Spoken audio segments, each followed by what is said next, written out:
आज के इस लेक्चर में हम लेजर के बारे में पढ़ेंगे। ये लेजर नाम जो है ना, ये किसी से छुपा हुआ नहीं है। आजकल डिफेंस में, ऑप्टिक्स के एक्सपेरिमेंट में, सर्जरी वगैरह में लेजर का बहुत इस्तेमाल होता है।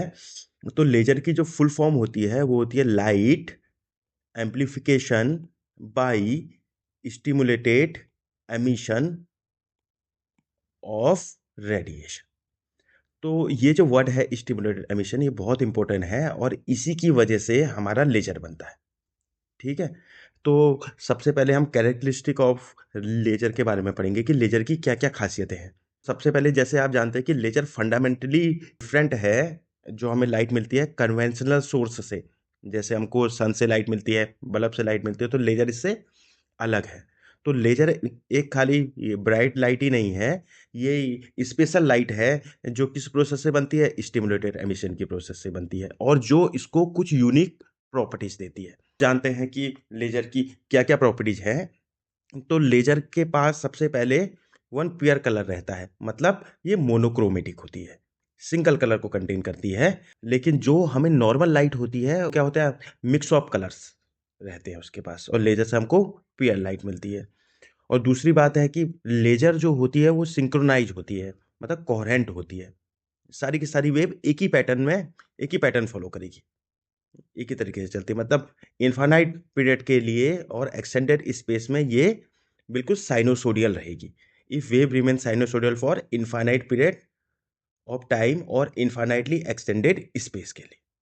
ठीक है। तो जो भी लेजर से वेव निकलेगी, अगर वो कोहेरेंट है तो उनके बीच डेफिनेट फेस रिलेशन होगा, फेस कांस्टेंट होगा। ठीक है। और फ्रीक्वेंसी आपकी बराबर होगी। ठीक है। कि ये क्या करती है, स्ट्रेट लाइन में ट्रेवल करती है। आपने देखा होगा कि लेजर को अगर कहीं मारा होगा तो ये पिन पॉइंट आपको मिलता है, बिल्कुल बारीक। तो ये क्या होती है, हाईली डायरेक्शनल होती है, बहुत नैरो होती है और स्प्रेड नहीं होती है। लेकिन आपका जो नॉर्मल मोबाइल का टॉर्च है, उससे आप देखेंगे कि आपको जो लाइट मिलती है वो स्प्रेड हो जाती है, छोटी सी डिस्टेंस पे जाके फैल जाएगी।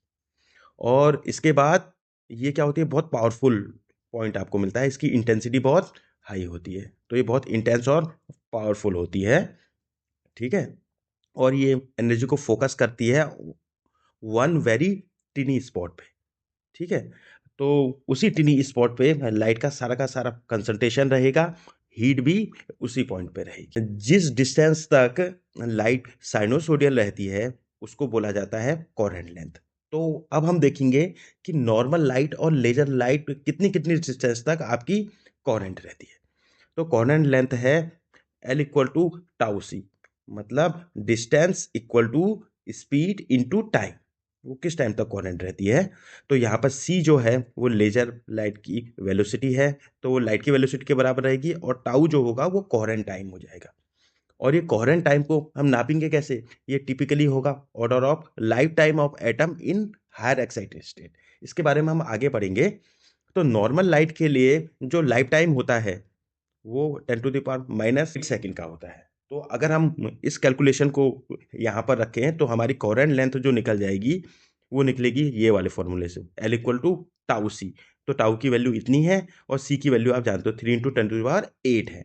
तो जब यहाँ कैलकुलेशन करोगे तो ये वाला पार्ट इससे कट जाएगा, तो ओनली फॉर 3 मीटर ये मैक्सिमम है। ठीक है।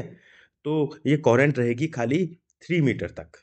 ठीक है। लेकिन जो लेजर होगा, तो लेजर के पास क्या होती है, मेटा स्टेबल स्टेट होती है, उसका लाइफ टाइम थोड़ा इससे ज़्यादा होता है।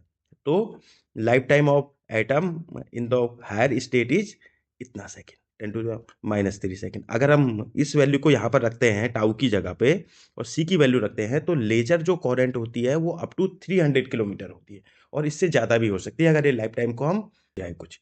ठीक है। तो लेजर आपकी कोहेरेंट रहती है 300 किलोमीटर के आसपास तक। इसके बाद हम लेजर बनने की जो प्रोसेस है, Einstein theory of matter radiation interaction के बारे में पढ़ेंगे। तो जब भी रेडिएशन किसी मैटर के साथ इंटरेक्ट करता है तो वो क्या करता, जैसे हमने फोटोन को डाला किसी भी एटम के ऊपर, तो एटम क्या करेगा, उसको एब्जॉर्ब कर लेगा और अपर स्टेट पे चला जाएगा। तो ये बोहर थ्योरी है।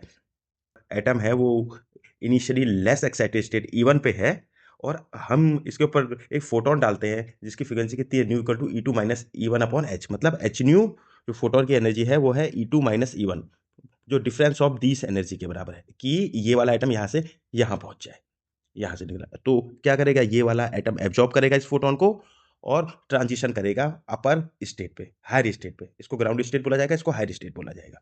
ठीक है, ये जो एब्जॉर्प्शन की जो प्रोसेस है ये स्टिमुलेट है किसके थ्रू, फोटोन के थ्रू। तो इस प्रोसेस को बोला जाता है स्टिमुलेटेड एब्जॉर्प्शन। ठीक है, अब क्या होगा कि ये वाला एटम ऊपर की स्टेट पे चला गया। अब जैसे मैंने आपको बताया था कि नॉर्मल स्टेट का जो लाइफ टाइम होता है वो 10⁻⁻8 सेकंड का होता है। ठीक है, तो इनिशियल एटम है वो E2 पे है और इसका फाइनाइट लाइफ टाइम इतना है। ठीक है, उसके बाद ये वापस नीचे की तरफ को आ जाएगा। ठीक है, और जब ये नीचे आएगा तो ये जो आपने एनर्जी दी थी उसको रिलीज कर देगा in a form of light या फोटोन की फॉर्म में, और उसकी फ्रीक्वेंसी यही होगी, nu equal to E2 minus E1 upon H। यहाँ पर एक सिंगल एटम ही नहीं होगा, उनकी असेंबली होगी, मल्टीपल, बहुत सारे हो सकते हैं। ठीक है, और हर प्रोसेस में एक सिंगल फोटोन ये क्या करेगा, एमिट कर देगा। ठीक है, और ये जो फोटोन होते हैं ये क्या होते हैं, इनकी रैंडम डायरेक्शन होती है, ये कहीं को भी निकल सकते हैं, इनका रैंडम फेस होता है। ठीक है, इसीलिए ये वाली लाइट आपकी कोहेरेंट नहीं होगी। ठीक है, तो इस तरीके की लाइट हमें कन्वेंशनल लाइट सोर्स से, हमको जैसे लैंप से, हमारे बल्ब से और हमको सन से, अदर लाइट सोर्सेस से हमको ऑब्टेन होती है। तो जो भी आपको आसपास आपके नॉर्मल लाइट मिल रही है ना, वो आपको स्पॉन्टेनियस एमिशन की ही प्रोसेस से मिल रही है। ठीक है, इसके बाद हम सबसे इंपॉर्टेंट प्रोसेस के बारे में पढ़ेंगे जो है स्टिमुलेटेड एमिशन। अब देखो स्टिमुलेटेड एमिशन में क्या होगा कि एटम अपर स्टेट पे था। ठीक है, अब ये वाली स्टेट है वो है Meta stable state, special quality वाली स्टेट है। यहाँ पर लाइफ टाइम इतना है इसका एटम का। ठीक है, इसको मेटा स्टेबल स्टेट बोला जाएगा, ये आपके लिए न्यू वर्ड है तो थोड़ा सा ध्यान रखिएगा। और अगर किसी भी एटम के पास मेटा स्टेबल स्टेट है तो प्रोबेबिलिटी ऑफ स्पॉन्टेनियस एमिशन क्या हो जाएगी, बहुत कम हो जाएगी। अब होगा स्टिमुलेटेड एमिशन। तो अब हम क्या करते हैं कि अपर स्टेट पे इसका लाइफ टाइम ज़्यादा है तो हम फोटोन इसके ऊपर इंसिडेंट करते हैं, तो ये वाले फोटोन को भी ये एब्जॉर्ब कर लेगा और इसकी एनर्जी इंक्रीज हो जाएगी। और जब ये नीचे को आएगा तो आपको एक साथ दो फोटोन देगा, जो इसने पहले एब्जॉर्ब किया था और जो इसने अपर स्टेट पे एब्जॉर्ब किया। ठीक है, तो दो फोटोन एमिट करेगा, तो एम्पलीफाई हो गया सिस्टम एक तरीके से। और ये जो फोटोन होगा इनकी एनर्जी इक्वल होती है, सेम डायरेक्शन ऑफ प्रोपोगेशन होता है, सेम फेस होता है और सेम स्टेट ऑफ पोलराइजेशन होता है। ये सब कोहेरेंट की कंडीशन है। ठीक है, इसका मतलब कि जो आपको लेजर से जो लाइट मिलेगी वो कोहेरेंट इन नेचर होगी। ठीक है, इसके बाद स्टिमुलेटेड एमिशन की जो प्रोसेस है, अगर हम उसमें नंबर ऑफ फोटोन को बढ़ाएं तो इंटेंसिटी ऑफ लाइट जो आपको ऑब्टेन होती है वो भी बढ़ जाती है। तो ये जो प्रोसेस होती है उसको एम्पलीफिकेशन बोला जाता है। तो अब आप समझ गए होंगे कि लेजर बनने के लिए क्या जरूरी है। सबसे पहले होना चाहिए कि अपर लेवल का जो लाइफ टाइम है वो लार्ज होना चाहिए, मतलब मेटा स्टेबल स्टेट होना बहुत ही जरूरी है।